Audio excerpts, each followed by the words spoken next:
Hola, buenos días a todas y todos. Muchas gracias por la invitación. Estoy muy contenta de estar con ustedes, ya que fui, egresada de la Universidad Vasco de Quiroga. De hecho, estoy como de celebración porque hace 15 años pues egresé de la universidad y decidí esta búsqueda de nuevas preguntas, ¿no? Tenía muchas dudas de cómo ejercer mi trabajo desde este enfoque que de hecho tiene mucho la universidad, que es este enfoque humanista. Y seguí buscando esas alternativas y encontré este posgrado en la UNAM de Artes y Diseño que me abrió muchas puertas, y hoy les quiero contar un poquito de este trabajo de investigación que tuve que resumir, ¿no? 15 años de investigación en una ponencia de 40 minutos, pero que ha sido mucho de mi trabajo, del enfoque que estoy trabajando, que es este enfoque sistémico de complejidad, que ha dado pie a muchísimas también alternativas en mis proyectos de diseño profesional. Muchas gracias. Entonces voy a iniciar con el título nuevamente, la sustentabilidad a través del diseño. Y como introducción, quiero comentarles que precisamente este paradigma de la complejidad ha abierto nuevos campos de conocimiento, ¿no? Hoy sabemos que tiene una intercepción muy importante en varias disciplinas, es un enfoque filosófico además, que está tratando de unir la ciencia, ¿no? con el diseño, que curiosamente no se suele hablar mucho de este tema. Entonces, cuando hablamos de complejidad y diseño y sustentabilidad, creo que tenemos que salir un poquito de esta idea de seguir creando solamente ecológicamente. No está mal, es una alternativa, pero la sustentabilidad y los enfoques sostenibles van más allá. Y esto quiere decir que implica comprender los fenómenos totalmente saliéndonos fuera de la caja y repensar todas las acciones que hacemos. Esto es gestionar de manera sostenible de principio a fin. Entonces, hay muchos retos para la sostenibilidad como seres humanos y como disciplinas de diseño. Muchos autores coinciden que se pueden estudiar desde tres formas de vista, ¿no? La primera es precisamente los que nos esforzamos por investigar estas cuestiones de la crisis climática con las alternativas sostenibles ecológicas, que tiene que ver con esta desconexión del yo con el entorno, ¿no? Esta búsqueda de equilibrar, como bien decía Adria, creo que me parece maravillosa esta palabra, tratando de buscar este equilibrio entre la naturaleza y el ser humano y lo que construimos o lo que diseñamos. Y por otro lado está la división social, que es aquellas acciones del diseño que se han enfocado mucho a trabajar con el yo y el otro, ¿no? Por eso surgió también este boom mucho del diseño participativo, diseño social, la co-creación y todas estas enfoques sociales que hoy conocemos. Y por otro lado está la división espiritual, que también ya se ha trabajado mucho con este enfoque holístico, que es básicamente volver a conectar con la tierra, volver a conectar con el que soy, la persona, mi ser en el mundo, ¿no? A qué vine en este mundo y cuál es mi misión en la vida. Entonces, muchos coinciden de que hay estas salidas, ¿no? La idea de la sustentabilidad es precisamente integrar las tres, lo cual ha sido muy difícil precisamente por las problemáticas particulares, contextuales que tenemos en cada proyecto. Dentro de este grave problema, vemos que particularmente la complejidad, la complejidad de los problemas acarreó grandes y profundos cuestionamientos al diseño, ¿no? Cambió el sentido y la función de diseñar.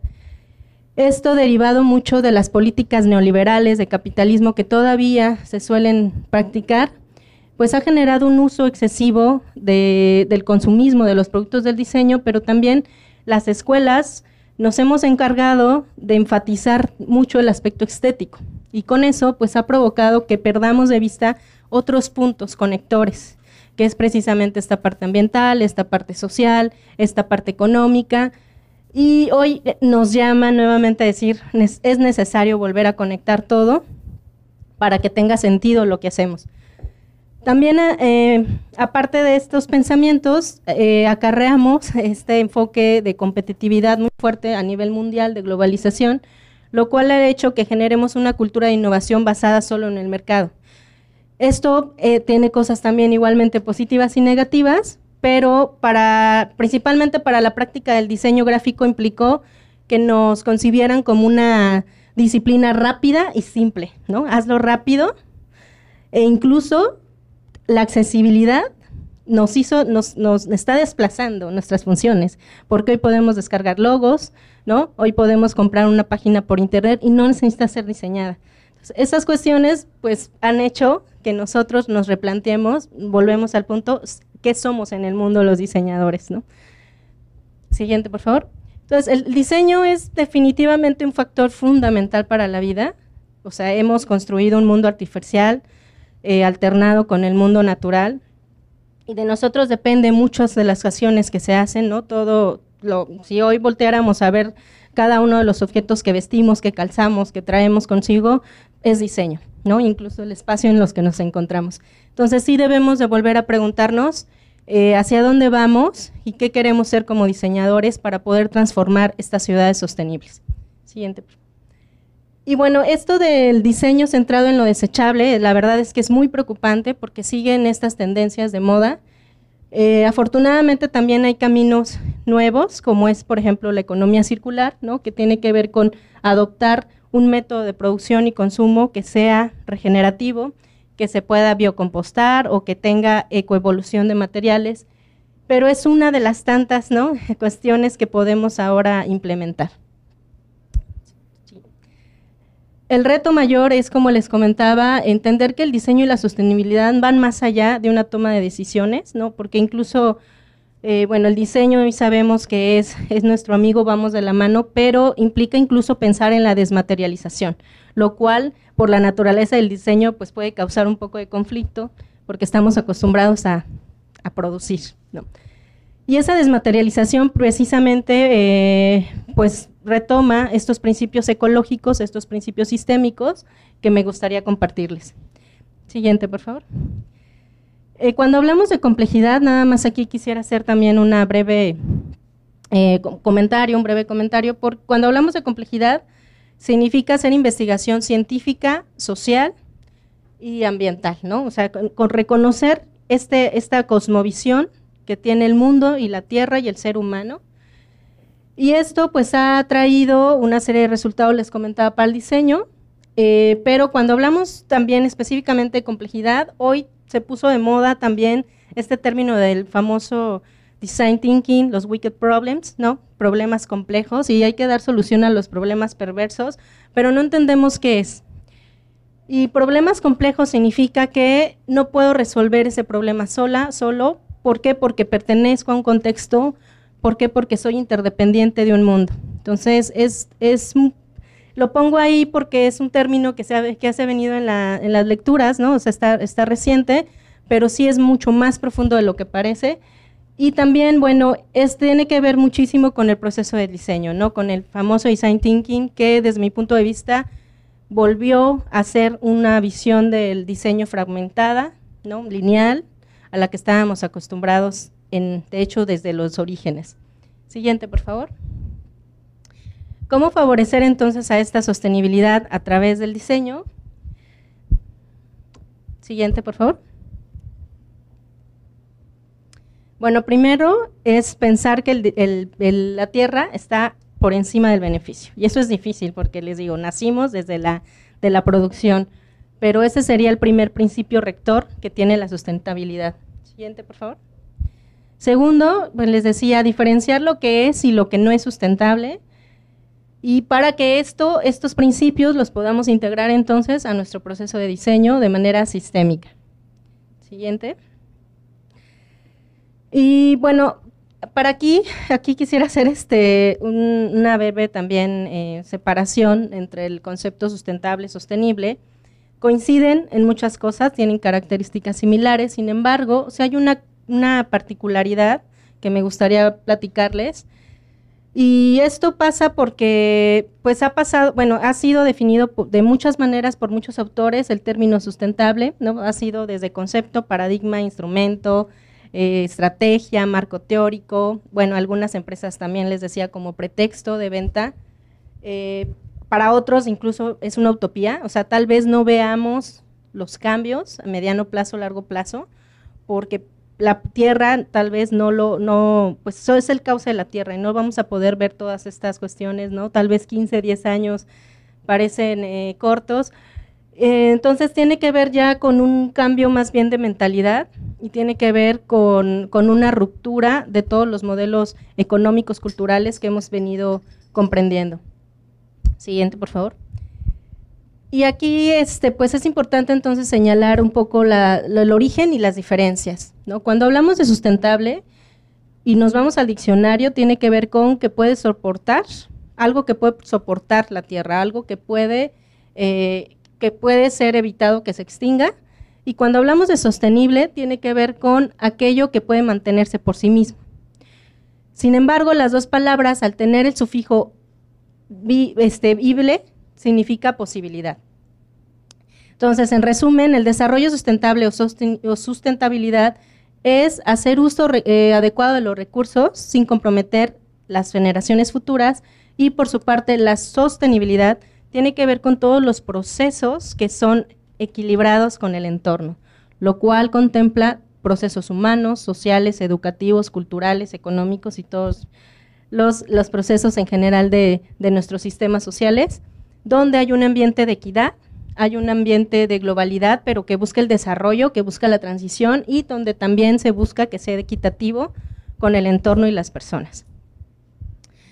Y la palabra posibilidad nos da también esta idea de utopía que les contaba, que me parece maravillosa, porque entonces hay que hacer que ocurran las cosas, hay que hacerlas posibles para que sí podamos ver estos cambios y para que sí podamos ser conscientes de que va a existir estos cambios. Adelante, por favor. Bueno, ahora sí, ¿no? Hablando ya en materia del diseño, quisiera comentarles que, bueno, les digo, es una investigación de 15 años aproximadamente, que yo les traigo un parrafito, pero quisiera comentarles que hay muchísimas posibilidades, ¿no? Van desde estrategias, herramientas, métodos, materiales. Siguiente, por favor. Lo importante es saber que tiene que ver con quitar esta mirada del diseñador que solo produce a la de un pensador sistémico, estratégico, que puede contemplar la complejidad, que puede trabajar con problemas reales y que puede plantear soluciones realmente innovadoras, transformadoras con el entorno. Siguiente, por favor. Y bueno, aquí sería importante también quitar todo esto que les decía, esta moda, estas tendencias de objetos innecesarios. Lamentablemente muchas de las cosas cotidianas como los adornos en casa, los libros, lo que compramos, ¿no? en cualquier vista rápida a los comercios electrónicos puede tener un gran impacto ambiental. Entonces es importante que como diseñadores nos comprometamos a no seguir esta línea de tendencia de moda. Adelante, por favor. Y también pues desmaterializar, ¿no? Hay por ejemplo empaques que no son necesarios ya y que nosotros como diseñadores seguimos, ¿no? Seguimos aportando a ese tipo de diseño. Siguiente, por favor. Bueno, entonces se trata de vernos más como agentes de cambio. Y dentro de esos agentes, pues quisiera aquí ponerles unos ejemplos muy, muy sencillos de la importancia particularmente del diseño gráfico, ya que, bueno, como sabemos, uno de nuestros problemas más graves es precisamente pues, es el cambio climático, ¿no? La pérdida de los osos polares y de, bueno, otros seres vivos. Y gracias al diseño gráfico hemos hecho esta transición, ¿no? O sea, ¿qué sería de los osos polares si no hubiera habido una campaña fuerte, Salvemos el Ártico, donde miles de personas se han sumado y donde también investigadores, gracias a viralizar, tomar fotografías, estar comprometidos con estas acciones, pues han hecho posibles el cambio. Siguiente, por favor. Entonces, ¿qué sería también de esto hoy, no? Si hace unos 5 años que se implementó la política, pues ya aquí desmaterializamos desclasificamos, perdón, muchos de las compras que hacíamos diariamente. Y el hecho de ponerle este sello, ¿no? De comprometernos con traer tu bolsa, cambia por una opción ecoamigable. Hicimos una acción de campaña masificada que ha impactado muy fuertemente en la cuestión de nuestros aguas y de nuestros desechos de basura. Siguiente, por favor. Y también, ¿qué sería hoy sin ¿no? Restricción del uso de los popotes, ¿no? Seguiríamos matando tortugas o matando seres acuáticos. Entonces, el diseño gráfico sí tiene una gran importancia, sí podemos diseñar hacia la conciencia planetaria, Y bueno, comprometernos también como sociedad. Siguiente. Y dentro de estas rutas posibles también está el hecho de adoptar estos criterios sistémicos y de adoptar este cambio de perspectiva que ya les hablaba. Quisiera comentarles rápidamente cuáles son para mí estos 6 puntos, ¿no? de lo sistémico que podemos aplicar como diseñadores, y me parece que aplica en todas las disciplinas. Siguiente, por favor. Tenemos, por ejemplo, el diseño de servicios, el sistema producto-servicio, el diseño centrado en las personas, el diseño participativo, colaborativo, de transición, diseño biomimético, diseño ecológico, innovación social, diseño social.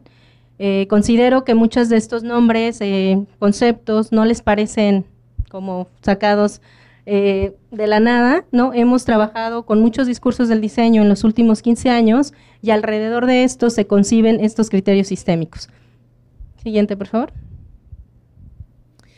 También hay ya una línea de trabajo de algunos autores, por ejemplo, Pauline Mach, ya tiene algunos años, en los años 70s, 80s, publicó un artículo bien interesante donde dice pues, que había 3 formas de reflexionar el diseño a partir de la sustentabilidad, donde ponía que el diseño verde, el diseño medio y el diseño sustentable tenían, ¿no?, ciertas transiciones que variaban entre los 15 y 10 años. Y ella, bueno, en ese momento, pues me pareció muy bien esta forma, ¿no?, de situar al diseño sustentable. Y también quisiera comentarles esta distinción, por favor, la siguiente, en donde, bueno, ella señalaba que el diseño verde en realidad ya había ocurrido, pasó en los años 80 cuando los grupos ambientalistas deciden preocuparse, levantar acción por estos problemas ambientales, y entonces empieza a haber una presión para que las marcas empezaran a utilizar estos pues, elementos ecológicos en sus productos. Sin embargo, el impacto solo fue superficial y las empresas mentían, ¿no? Se empezaron a publicitar muchos productos ecológicos, pero mintieron y enverdecieron solo a nivel comercial.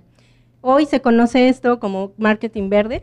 Lamentablemente seguimos en esta ruta de vender solo por encima y no transitar a las cosas más profundas, ¿no? El siguiente nivel de diseño es el que creo que la mayoría trabajamos porque es el más viable, pertinente y el más situado, o en el que hemos encontrado más alternativas, y creo que igualmente Adria mostró un gran ejemplo de esto, que es precisamente lo que la tecnología puede ser a favor del medio ambiente y cómo lo combinamos para poder equilibrar el uso de materias primas, uso de energía y todo lo que tenga que ver con impactos.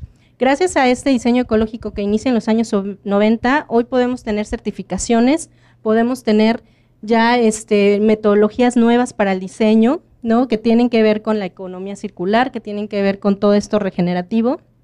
Y también gracias a eso hoy podemos hablar de que el diseño tiene un ciclo de vida y que tenemos que pensar en cada etapa de ese ciclo de vida. Siguiente, por favor. Y el tercer nivel, el más profundo, es precisamente el diseño sustentable, que formalmente nace en 1995, gracias a una asociación de diseño, que me parece que es en Inglaterra, que se genera esta primera organización. Y bueno, aquí lo que ponen es precisamente esta idea de volver a reconstruir el diseño, volver a repensar los procesos, volver a tener un máximo nivel de reflexión en lo que hacemos y también dar soluciones de raíz y más profundas, lo cual ya tiene que ver con lo que les decía, incluso la desmaterialización del diseño, es decir, pensar más allá de lo que hacemos, pensamos, producimos, utilizamos, más bien pensar en la ecoevolución de los materiales y pensar más allá en las consecuencias. Siguiente, quiere decir esto que el diseño sustentable, como bueno decía al inicio, como es generacional y como es transitorio y como es largo plazo, realmente tiene que tener este enfoque sistémico y es ético, es responsable, es accesible y debe de ser contextual. Aquellos proyectos que ayudan a tener un bienestar de vida son realmente los que tienen que ver con la sustentabilidad, como por ejemplo aquellos que generan salud, integración o que son equitativos. Los diseños sustentables tienen que ver también con la resolución de problemas reales, resolución de problemas complejos que no pueden ser resueltos de forma individual y con el consumo responsable. Siguiente. En resumen, este diseño sustentable es aquel que es integrador, manejo consciente y responsable de recursos, equilibrio entre sistemas, contempla el bienestar presente y futuro, toma en cuenta el enfoque sistémico, la influencia de estilos de vida, orienta a nuevos comportamientos, cambia patrones de comportamientos y es un proceso de co-creación participativa. Siguiente, por favor. Y bueno, hay varios criterios por considerar que les comentaba. Algunos autores tienen que ver con estos criterios, ¿no? Y es una larga historia de autores, pero aquí nada más para no dejar desapercibida esta diapositiva, quisiera comentarles que también está muy marcada la historia del diseño sustentable. Tenemos la visión norteamericana, que lo pondera Buchanan y Takara. Tenemos la versión holandesa europea, que lo pondera Kitsdorf. Bueno, me parece que también Tony Fry ha apoyado mucho en estos términos. Alain Findeli más bien es la visión canadiense. Y por otro lado, la visión europea la lleva la batuta Ezio Mancini, con esto que bueno, con su fundación DESIS, que es Diseño para la Sostenibilidad, con su colega Carlos Bezzoli, y también gracias a los principios que generó Michael Bergman y McDonough, donde, bueno, generaron todo esto del análisis ciclo de vida cero, cuna a la cuna, de la cuna a la cuna. Entonces, esto es un ejemplo de que las versiones, ¿no?, de las versiones del diseño sustentable, sin embargo, por supuesto, en Latinoamérica también estamos ya trabajando, pero sin perder de vista pues todo lo que se hace también en lo exterior. Siguiente, por favor. Y bueno, en esto coincido con Mancini, ¿no?, que habla que la sustentabilidad es más bien una forma de actuar, ¿no?, una actitud frente al mundo, y no tanto una disciplina que intenta sistematizar a través de todo, bueno, lineal, ¿no?, que sea lineal, sino que realmente lo que intenta es impulsar a la sociedad, a la colaboración y a individuos innovadores. Siguiente.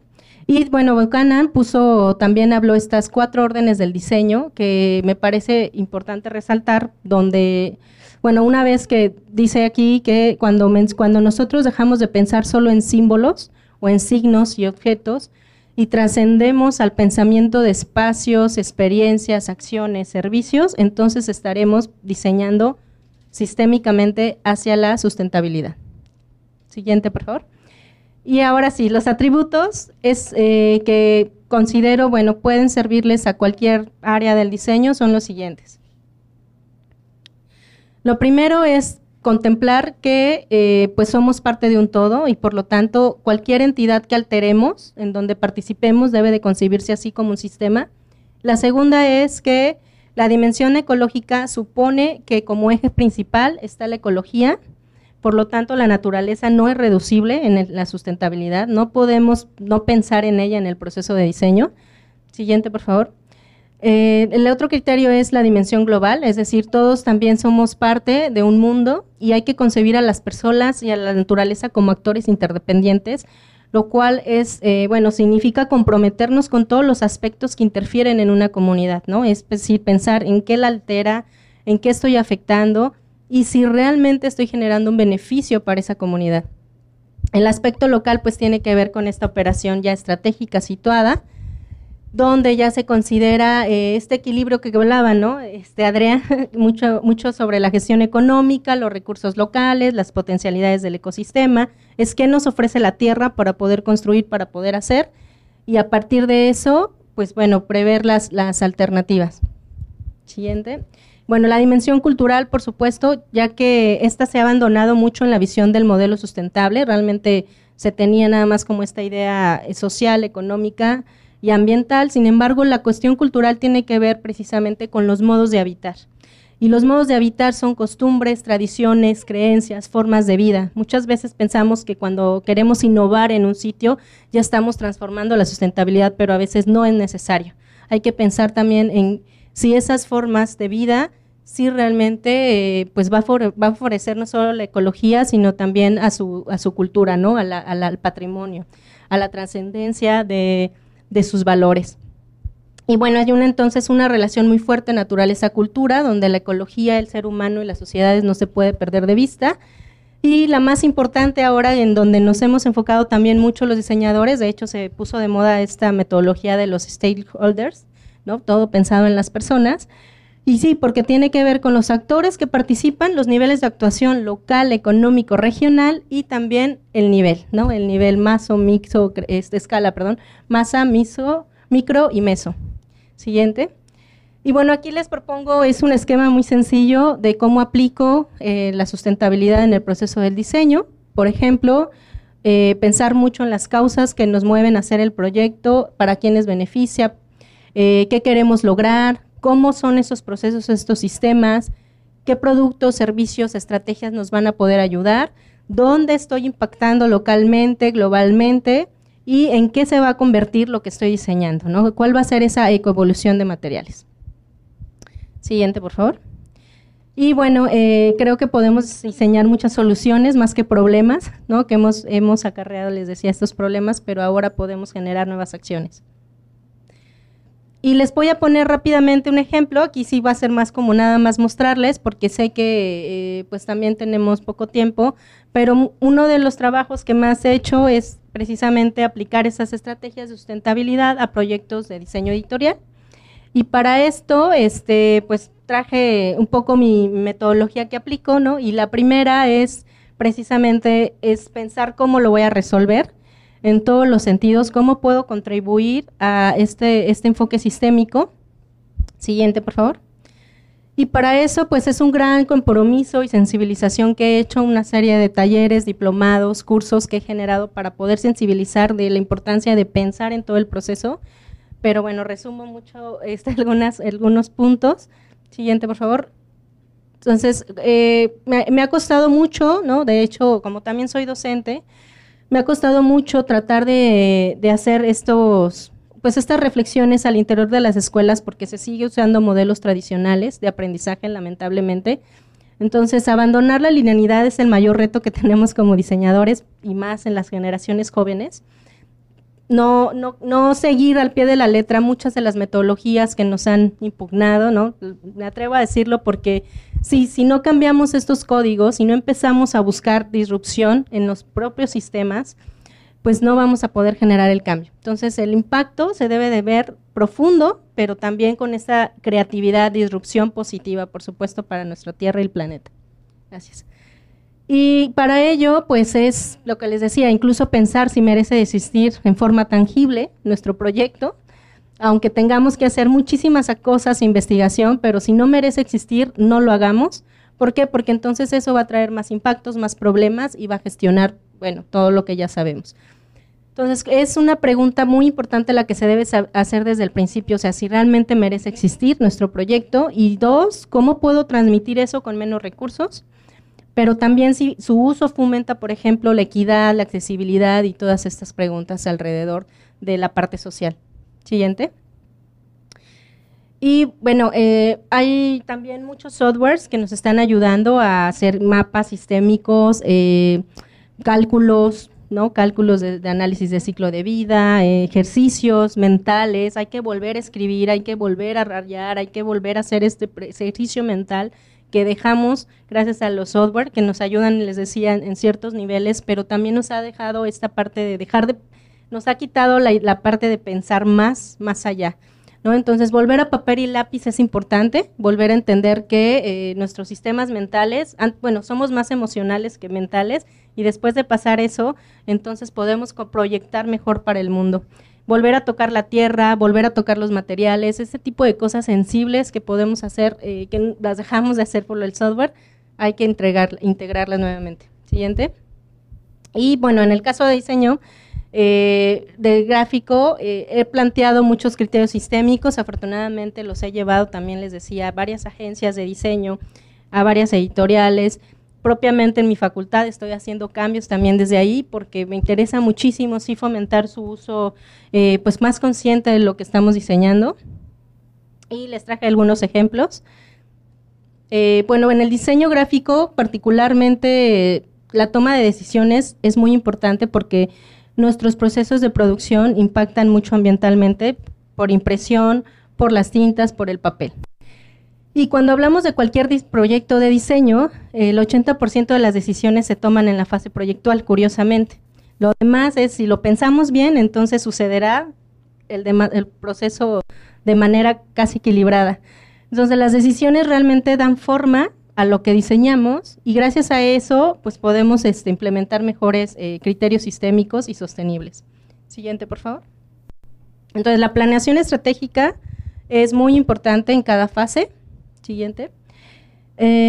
Para mí ha sido pues una serie de investigaciones, ¿no? De papel, tintas, impresión, pero aquí les quiero como resumir 4 de los puntos para el diseño en general.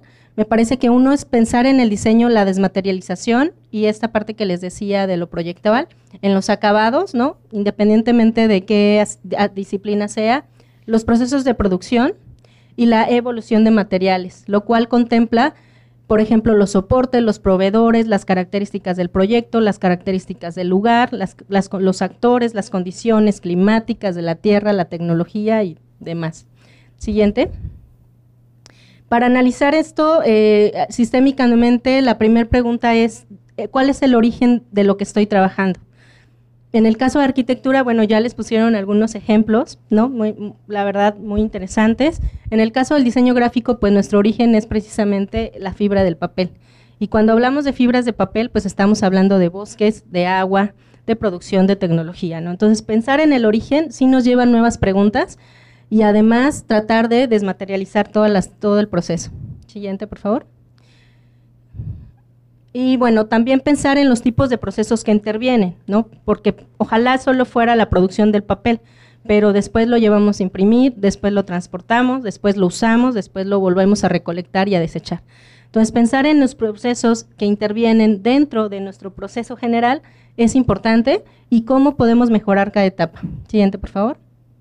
Pensar en las jerarquías ambientales, ecoetiquetas, ecocertificaciones, ISOs, todo lo que tenga que ver con reglas, ¿no? de uso ambiental.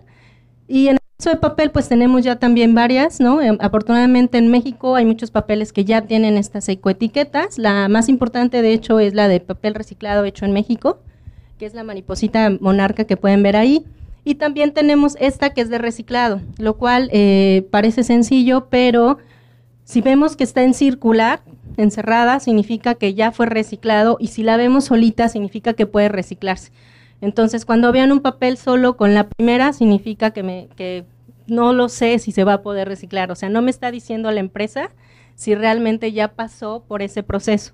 Entonces, también el solo hecho de saber que hay una diferencia en esa etiqueta, créanme, es muy importante a nivel de consumo individual. Siguiente, por favor. Las jerarquías ambientales también supone pensar en el preconsumo y en el postconsumo. Entonces, hay soluciones transitorias. Como bien decía nuevamente Adrià, hay toma de decisiones en cada etapa, ¿no? Una parte, cuando no se pueda, por las condiciones de la tierra de traslado, pues entonces busquemos una transición a ese proceso, busquemos una alternativa.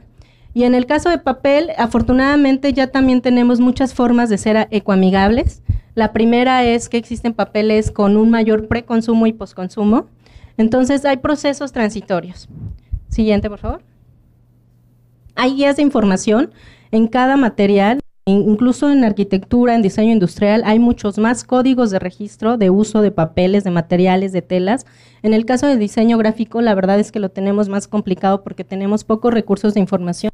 Solamente contamos con guías de papel y tintas, plásticos, pero en el caso de arquitectura, la verdad es que hay todo un estudio ambiental de materiales. Estas guías de información nos hablan, entonces hay que leer estas guías de información, estos cálculos ambientales, hay que informarnos sobre esa información que ya existe. Siguiente, por favor. Y bueno, hay alternativas de papeles. Siguiente. Hay alternativas ambientales de ya productos que están en el mercado, entonces hay que buscarlos. En el caso del diseño gráfico tenemos ya bases de tintas vegetales, tintas ecoamigables, procesos biodegradables, producciones de impresión ya también alternativas. Siguiente. Y bueno, hay que medir los niveles de toxicidad, ¿no? También cada material cuando lo compramos ya también debe de traer un tabulador, entonces hay que informarnos de ese nivel. Siguiente, por favor. Y bueno, el impacto de los procesos de producción también, ¿no? Es una larga lista de insumos que requerimos, pero también hay que pensar qué tipo de tecnología nos conviene, ¿no? Siguiente. ¿Qué sistemas ecoeficientes podemos usar? Siguiente, por favor.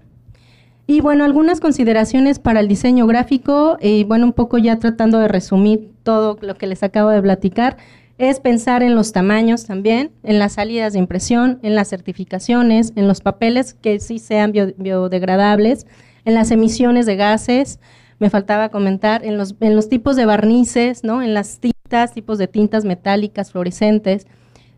Por ejemplo, las tintas fluorescentes son más contaminantes, entonces hay que quitar hay que evitar más bien su uso y también pensar en el consumo energético cuando estamos diseñando.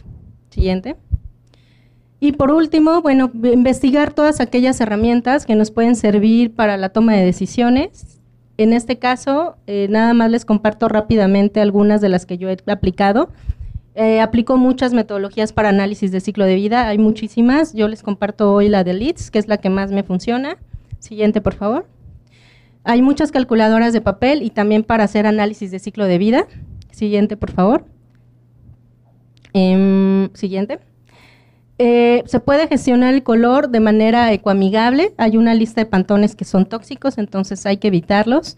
Siguiente, por favor.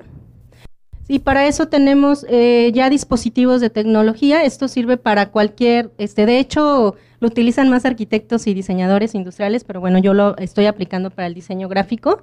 Son dispositivos que nos ayudan a medir el color y la toxicidad del color cuando estamos utilizando una tinta. Entonces ese lo pueden aplicar. Siguiente, por favor. Entonces aquí yo ya me hace todo un tabulador para ver los valores de color y ver cuál es el ecoamigable. Siguiente. Y entonces la ideal es no usar tanta tinta, no 4 tonos, sino tal vez 2 o 3, pero bueno, es una alternativa también tener este dispositivo. Siguiente, por favor. Ahí hay algunos ejemplos y el siguiente, por favor. La elección tipográfica también es importante para el diseño gráfico, hay tipografía que contamina más que otra. Siguiente. Este es un ejemplo que también se puede utilizar utilizando la tecnología láser y ya no utilizar tinta, pueden usar relieve o pueden usar recorte de papel. Siguiente, por favor. Y bueno, finalmente, ya sé que fueron muchas cosas y tal vez me fui muy rápido, pero son muchos criterios, o sea, la idea era mostrarle esta gran cantidad de toma de decisiones desde el proceso, la materia prima, los insumos, las personas. Entonces, es ser diseñadores sostenibles o para la sustentabilidad o ser diseñadores que quieren y tener este impacto a la sustentabilidad significa reconocer los principios de sustentabilidad y los principios sistémicos del entorno, pensar en aquellos actores involucrados, tener un análisis crítico, sistemático, profundo de cada de las cosas que aparecieron en todo el proceso del diseño. Y también preguntarnos por qué ocurrió lo que ocurrió, si algo sale mal, cómo debemos de actuar, qué debemos hacer, a quiénes estamos afectando, como les decía, qué pasaría si hago esto o si intervengo, en qué estoy generando un impacto. Y para eso, pues bueno, hay que plantearnos metas y objetivos específicos, pensando en lo local, pero actuando en lo global, que sean pertinentes, viables, propositivas y que tengan un impacto principalmente humano y ecológicamente pues sostenible. Siguiente. Y bueno, también compartirles que para mí cambiar esta idea del diseño común al diseño sostenible y significó la verdad volver a remontar con mis valores y para eso tuve que mudarme de ciudad, pero hoy por hoy pues también valoro mucho de dónde vengo, mi origen y hacia dónde quiero ir y para eso también significó, les decía, dejar muchas creencias, malos hábitos que tenía y también muchos modelos que había adquirido que no eran malos porque pertenecen a un contexto, pero que hoy nos están llamando hacia otras cosas. Entonces implicó una toma de decisiones muy profunda e incluso, pues les decía, tomar nuevas estrategias, cambiar de estilos de vida y creo que eso sería importante para todas y todos. Entonces el diseño realmente actúa, transporta valores y hay mucha gente haciendo cosas en el mundo, entonces vamos a unirnos, vamos a trabajar en conjunto para lograrlo.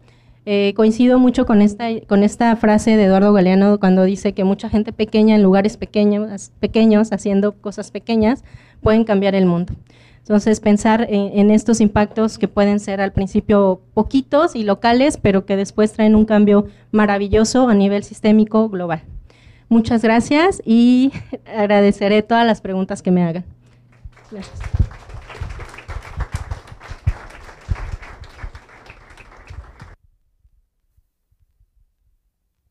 Jóvenes, preguntas. Bueno, está la duda, ¿a dónde podemos recurrir si existe algún tipo de capacitación para conocer todos estos más a fondo y considerar todas las opciones y aplicar, pues, vaya, la que sea más sustentable?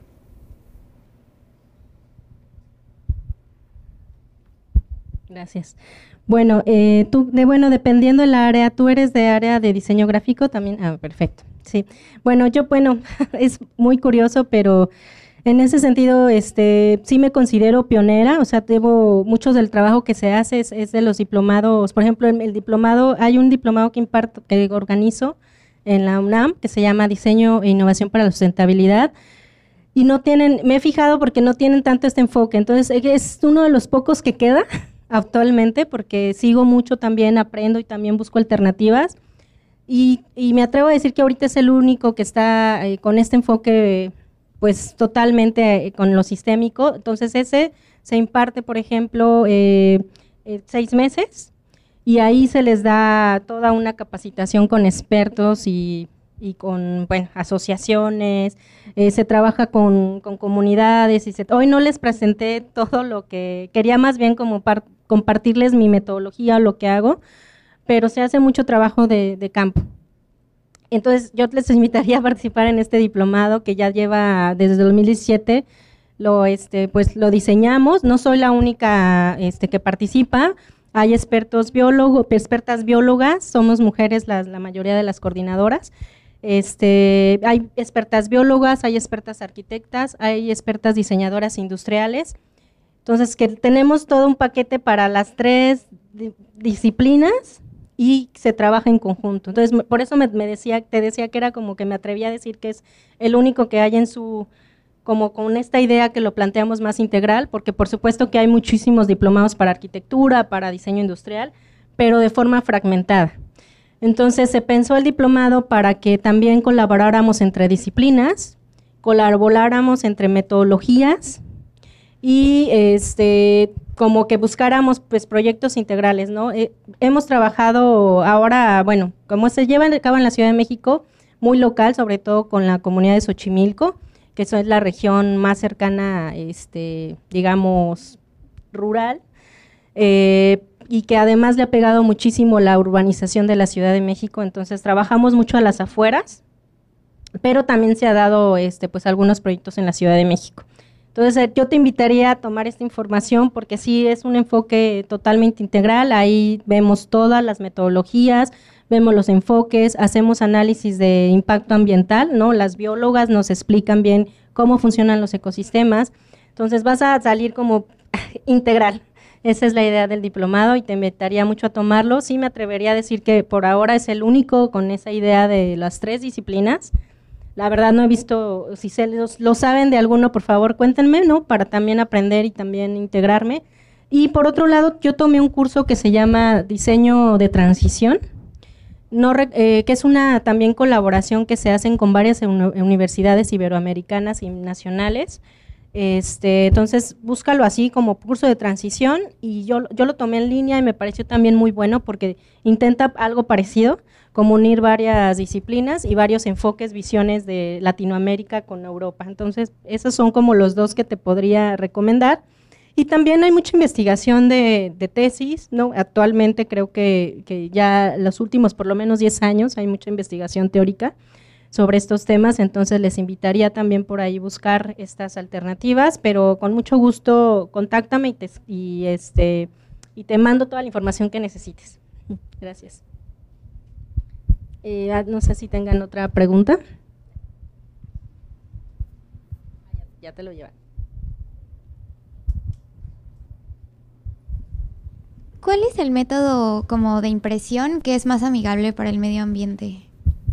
Depende, por ejemplo, si vas a hacer pues algo de papel, sería el offset con agua, y si vas a hacer con cuestiones de empaque, sería la Flexo, que tiene la tecnología CTP, es una tecnología que ya no utiliza químicos, ya no utiliza las placas, se pueden volver a, bueno, químicos para su lavado, y las placas se pueden volver a reutilizar, entonces se lavan con agua y jabón y se vuelven a utilizar. Y bueno, es una máquina que diseñaron, es alemana, pero o sea, bueno, ya hay en México, ya los proveedores ya la trabajan por lo menos en la Ciudad de México, Guadalajara, ya saben, en las ciudades donde se mueven más todos estos sistemas de impresión, pues sí las utilizan ya.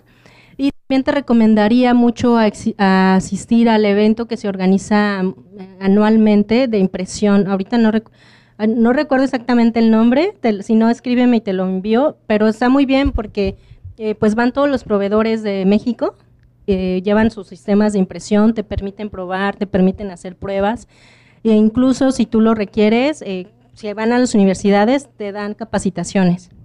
Entonces te van y te explican, y ahí, bueno, yo aprendí ya también todos estos sistemas y los he probado algunos. Hay una imprenta, la primera imprenta sustentable se encuentra en la Ciudad de México, se llama ForPress, y también, bueno, es la que yo sé que tiene 4 certificaciones ambientales, trabaja todas las últimas tecnologías, tintas verdes, papeles ecoamigables, o sea, sí es posible, nada más que pues volvemos al mismo punto, que son pocos, a diferencia de lo que está en el mercado, ¿no? Pero hay que insistir y sí hay caminos.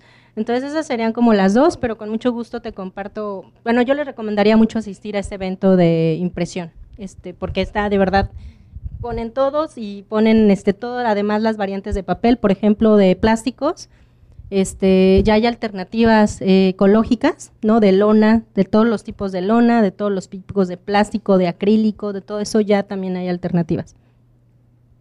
Gracias. No sé si alguien más quiere hacer otra.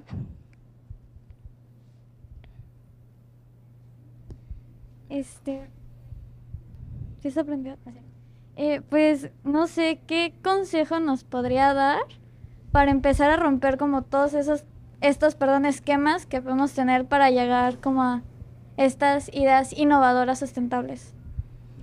Bueno, pues lo que les decía, creo que es mucho trabajar con procesos colaborativos, eso ayuda muchísimo. Trabajar entre disciplinas, ¿no? Porque la verdad es que no se da mucho, ¿no? Sí suelen ser, aunque cada disciplina, claro, tiene sus particularidades, pero sí congeniamos en muchos procesos creativos, en muchos procesos proyectuales. Entonces yo creo que si te empiezas a involucrar, bueno, yo siempre les digo, si queremos aprender de sustentabilidad o de diseño, hay que salir del diseño, curiosamente, ¿no?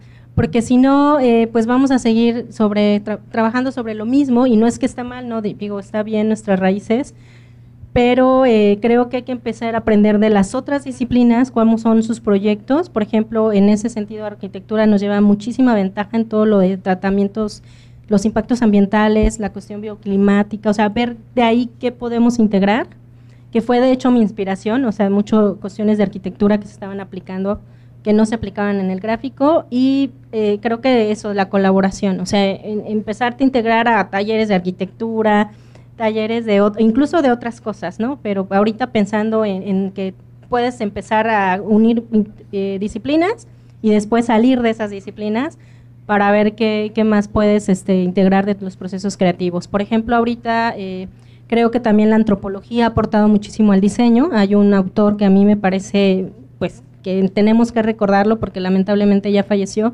que es Fernando Martín Juez, que es el pionero de la antropología, el diseño para la antropología, en México además, y lamentablemente pues ya se nos fue y dejó este maravilloso libro que se llama Contribuciones de la antropología para el diseño, y habla precisamente de eso, de romper las fronteras disciplinares, de empezar a co-crear.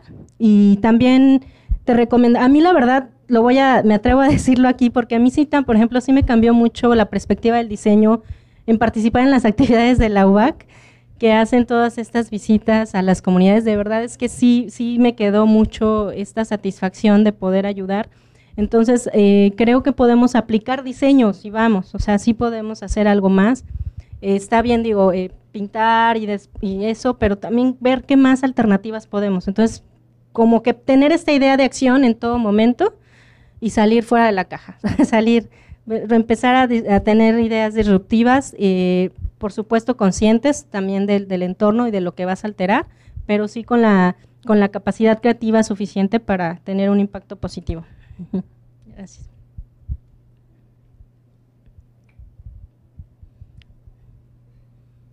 Yo tengo la duda de qué hace una gama de colores más o menos tóxica.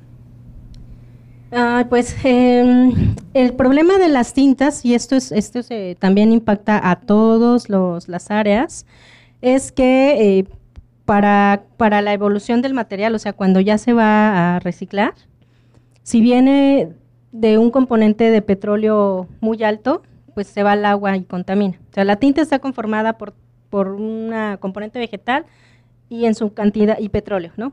Esos dos. Entonces, cuando las tintas tienen más petróleo que tinta vegetal o que componente vegetal, pues al momento de extraerlas y de aplicarlas, ya contamina la elección de la tinta.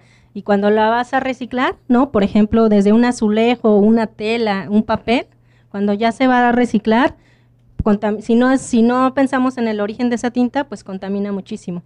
Entonces, el color, cuando algunos de los elementos del color, por ejemplo, el azul o, por ejemplo, el gris, me parece el plata, vienen de minerales pesados como el bario o el cobre, ¿no? Entonces, esos, al combinarse, también funcionan pues grandes niveles de toxicidad.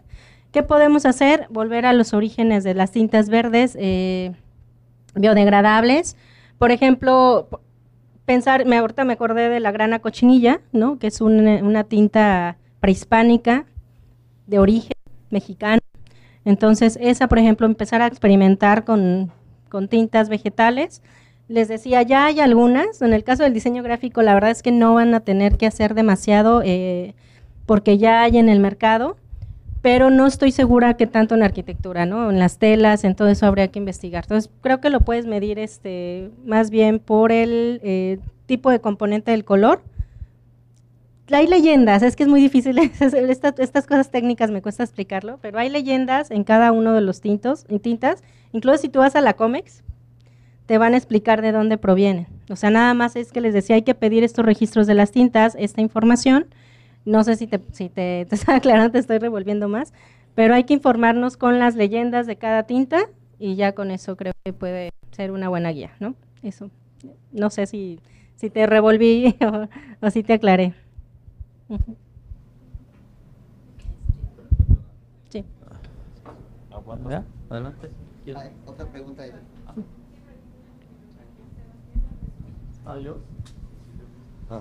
Hola. Hola, bye. Aquí. Hola. Hace mucho tiempo escuché que de esas bolsas que sacaron como más ecológicas, que justo ese tono de verde era muy complicado Sí. y contaminaba mucho. Entonces mi duda es, uno, si eso es real, o sea, si en verdad es muy contaminante llegar justo a ese tono, y dos, si se buscaba combatir como la contaminación, que entiendo no es la misma que genera una bolsa de plástico, ¿por qué mantenerse en ese tono? O sea, entiendo que después sacaron naranjas y otros tonos, pero ¿por qué mantenerse en ese verde si contaminaba tanto? Sí, efectivamente la gama de azules y verdes son las más contaminantes, precisamente porque la mayoría la mayoría de esos tonos se extrae de los minerales, lo que les decía, como por ejemplo el azul, que aparte es un color caro, ¿no? Incluso si se van les decía, compran una prenda o una tela, es de los más costosos por lo mismo, porque es difícil la extracción. Entonces, como el verde viene de la combinación de azul y amarillo, al tener ya el componente azul en el color verde, lo hace contaminante. Entonces, por eso es que curiosamente, ¿no? El greenwashing es de que usa verde y en realidad es de los más contaminantes. Ese por un lado. Y por el otro, de las bolsas, el problema de las bolsas es que culturalmente nos impusieron a la bolsa, o sea, llegó el plástico, el papá plástico y nos lo impusieron. Y entonces ya ahorita romper el patrón cultural de la bolsa es muy difícil. Y lo que empezaron a hacer principalmente muchos diseñadores industriales fue precisamente buscar nuevas alternativas y buscaron pues estas fibras, bueno, no fibras, más bien plásticos biodegradables. Pero lo que ahorita pues también está causando mucha preocupación es que esos bioplásticos, biopolímeros, tienen partículas muy pequeñas de plástico que sí se siguen yendo al mar. Entonces ya no contaminan con la huella enorme como lo hacían, pero ahora se van a microplásticos, pero siguen siendo contaminantes. Entonces creo que por eso esta idea de adoptar una bolsa de tela fue como la mayor, la idea milenaria, porque no quitas el concepto de bolsa y por otro lado ya no utilizas pues estos bioplásticos. Entonces eso es un poco la lógica. Pues es muy difícil porque les digo, el modo cultural ya está adoptado, o sea, ya es muy difícil quitarnos esta idea de la bolsa. Entonces están viendo cómo adoptar más bien otras experiencias o otros estilos de compra. Ahorita a mí me gusta mucho, por ejemplo, esta idea de, pues, no sé, por ejemplo, Estados Unidos tiene una eficiencia en los sistemas, ¿no? Desde que vas a, por ejemplo, Costco, que no te dan eso, te dan una caja y este tipo de cosas se empiezan a adoptar aquí a México, pero es así, o sea, la transición es cultural, ¿no? La transición de la bolsa va a ser cultural. Y creo que una opción sí puede ser la bolsa de tela, siempre y cuando, por supuesto, no sea también de una tela contaminante igual, ¿no? Pero sí no usemos, hay que cuidar que si vamos a usar realmente una bolsa biodegradable, vengan las leyendas, lo que les decía, o sea, que sí nos hablen las etiquetas. Si no nos dan información, no confiemos. O sea, si no nos dicen qué niveles de toxicidad, qué componentes, seguramente es un mal producto, ¿no? Entonces, por eso también ahora hay que ponerle y hay que registrar. En México hay un problema, eso ya no lo mencioné, pero hay un problema de registro y patente muy fuerte, porque a veces tenemos buenas ideas, pero no las llevamos al registro y eso hace que nos las quiten. Entonces sí hay que registrar, si estás trabajando con algún material nuevo, hay que llevarlo a registro para que puedan después, bueno, puedas poner la leyenda de todo lo que contiene, ¿no? E igual si diseñan pues cualquier cosa, yo por ejemplo en mis libros que diseño les pongo atrás, este libro fue diseñado con estas particularidades, o sea, sí les pongo toda la información para que sepan que también lo que están consumiendo, leyendo, trajo consigo todo un proceso. Entonces creo que lo recomiendo igual los arquitectos deberían poner, ¿no? Este proyecto se hizo con tecnología tal, pensando en la bioclimática, con estos materiales, o sea, creo que también necesitamos esa información y en cualquier cosa, maderas, tecnologías, muebles, no sé, gracias. Sí. No sé si hay otra. Sí. Ya no hay tiempo. Hay tiempo, sí. Otra pregunta. Tú como diseñadora gráfica, ¿cuál fue tu mayor obstáculo? Pues justamente la pregunta que acabo de responder un poquito, los sistemas, romper patrones culturales en muchas ideas, por ejemplo, a mí, yo que me dedico a la parte editorial, pues muchas empresas ya tienen ciertos convenios con proveedores y con, pues, cadenas de papeleras y de tintas y demás. Entonces fue muy difícil conectar a todos los proveedores, volver a tratar de insistirles en estas alternativas. Y la verdad sí perdí a muchos clientes en el camino, o sea, sí también me costó al principio como volver a posicionarme porque no me buscaban, o sea, era como, si no lo haces con esos requerimientos, no lo quiero. Y después más bien les manejaba las dos alternativas, ¿no? Esta es la alternativa que tú decides y esta es la que yo te propongo, pero curiosamente lo que más les enganchaba fue que bajaba los niveles de costos. Precisamente porque pues eran papeles hechos en México, eran tintas ecológicas, no son muy costosas, y también pues al quitar barnices y al quitar toda esta carga ambiental del alto brillo y demás, bajaba muchísimo los costos. Entonces más bien por el costo, esa fue mi gancho, decirles, bueno, vas a ser alternativamente más ecológico y además te va a salir en menor costo. Entonces si me sale más barato, lo quiero, ¿no?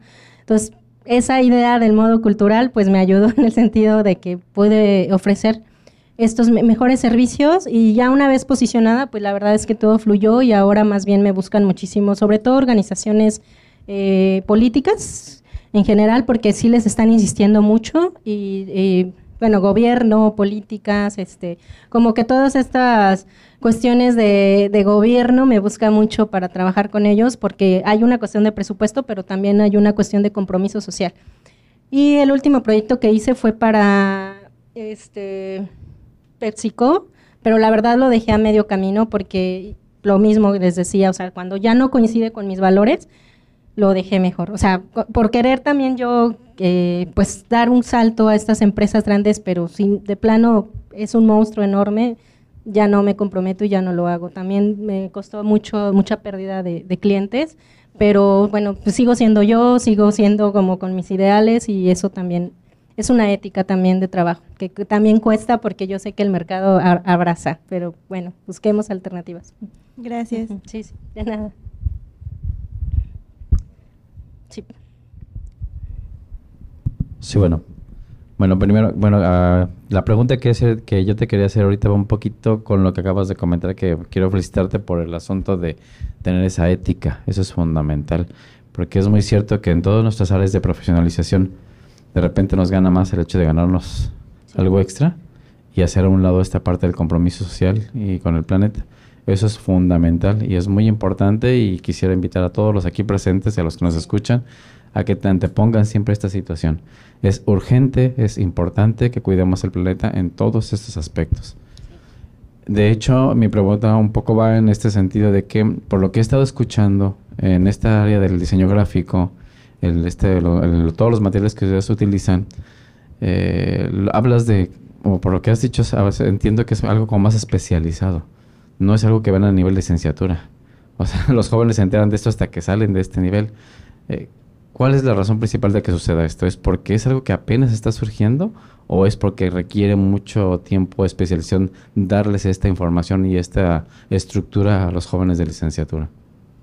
Sí, creo que el problema de los planes de estudio es que ya nos quedamos rebasados. O sea, las problemáticas del mundo nos rebasan, y obviamente para cuestiones de academia, pues es muy transitorio los planes, ¿no? Y también les digo, porque sí me he comprometido y he intervenido también.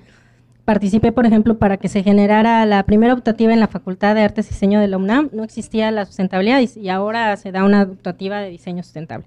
Y entonces el problema es que se ve así, como una optativa, como un extra.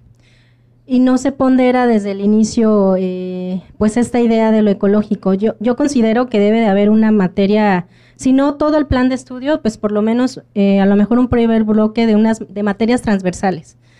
Materias, y no hablemos solo de sustentabilidad, también está el tema de género, de diseño inclusivo, ¿no? Entonces, o sea, creo que debería haber un primer bloque de todos estos temas transversales, porque además son problemas globales, ¿no? No es y a lo mejor en ese sentido pues no me veo obligada a cambiar todo mi mapa, pero sí darles un tronco común de aspectos pues que tengan que ver con estos temas.